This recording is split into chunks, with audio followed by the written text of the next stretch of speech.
सोबईके अमार जोहार।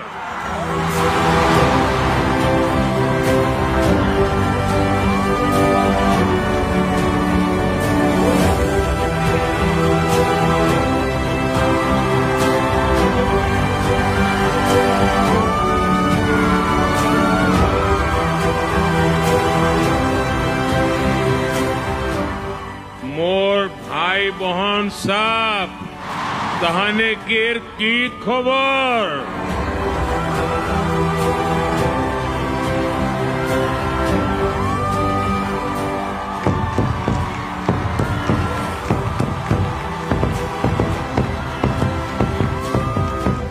यहाँ एक अद्भुत माहौल है, ऊर्जा से भरा हुआ माहौल है।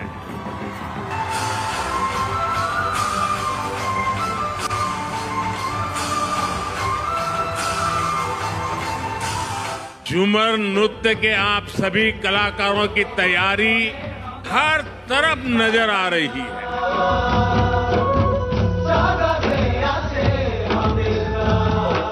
इस जबरदस्त तैयारी में चाय बागानों की सुगंध भी है और उनकी सुंदरता भी है। और आप तो जानते ही हैं, चाय की खुशबू और चाय के रंग को एक चाय वाले से ज्यादा कौन जानेगा।